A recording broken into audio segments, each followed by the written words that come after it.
12 जून 1975 को वक्त आया जब हाईकोर्ट को अपना फैसला सुनाना था। जस्टिस जगमोहन लाल सिन्हा ठीक 10 बजे अपने चैम्बर से कोर्ट रूम में आए और सभी लोग उठकर खड़े हो गए। शुरुआत में उन्होंने साफ कर दिया कि राजनारायण की याचिका में उठाए गए कुछ मुद्दों को उन्होंने सही पाया है। इंदिरा गांधी 2 मामलों में दोषी पाई गई।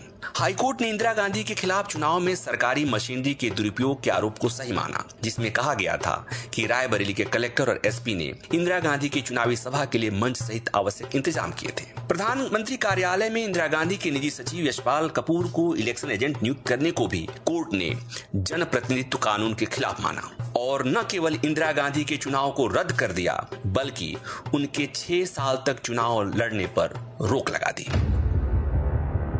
हाईकोर्ट ने सुप्रीम कोर्ट में अपील करने के लिए इंदिरा गांधी को 20 दिन का समय दिया था। हाईकोर्ट के फैसले के 11 दिन बाद 23 जून 1975 को इंदिरा गांधी ने इस फैसले को सुप्रीम कोर्ट में चुनौती दी और हाईकोर्ट के फैसले पर रोक लगाने की मांग की। चूंकि उस समय सुप्रीम कोर्ट में गर्मी की छुट्टियां चल रही थी, ऐसे में वैकेशन जज के रूप में जस्टिस वी.आर. कृष्णा अय्यर की बेंच अर्जेंट मामलों की सुनवाई के लिए बैठ रही थी। 24 जून को सुनवाई के दिन इंदिरा गांधी की तरफ से नानी पालकीवाला पेश हुए और राजनारायण की पैरवी यहाँ भी शांति भूषण ही कर रहे थे। दोनों पक्ष की दलीलें सुनने के बाद जस्टिस वी.आर. कृष्णा अय्यर ने अपना फैसला सुनाया। उन्होंने कहा कि हाईकोर्ट के फैसले पर पूरी तरह से रोक नहीं लगाएंगे।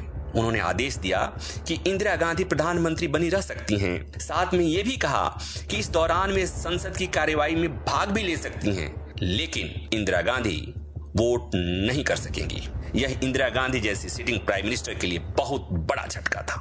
हाईकोर्ट के फैसले के बाद से ही विपक्ष लगातार इंदिरा गांधी से इस्तीफे की मांग कर रहा था और सुप्रीम कोर्ट का फैसला आते ही विपक्षी नेताओं ने 25 जून को दिल्ली के रामलीला मैदान में एक रैली का आयोजन किया। उस रैली में भारी भीड़ जुटी थी, जिसे संबोधित करते हुए जयप्रकाश नारायण ने रामधारी सिंह दिनकर की कविता का हिस्सा पढ़ा और नारा दिया, सिंहासन खाली करो कि जनता आती है।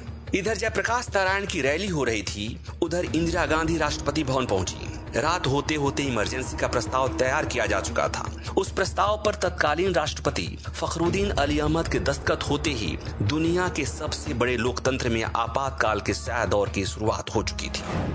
जयप्रकाश नारायण समेत तमाम बड़े विपक्षी नेता गिरफ्तार कर लिए गए। देश की आम जनता को इस आपातकाल की जानकारी तब हुई जब सुबह 8 बजे इंदिरा गांधी ने ऑल इंडिया रेडियो पर इसकी घोषणा की। भाइयों और बहनों, राष्ट्रपति जी ने आपातकाल की घोषणा की है। इससे आतंकित होने की जरूरत नहीं है, लेकिन देश में आपातकाल का आतंक अगले करीब 21 महीने तक जारी रहा।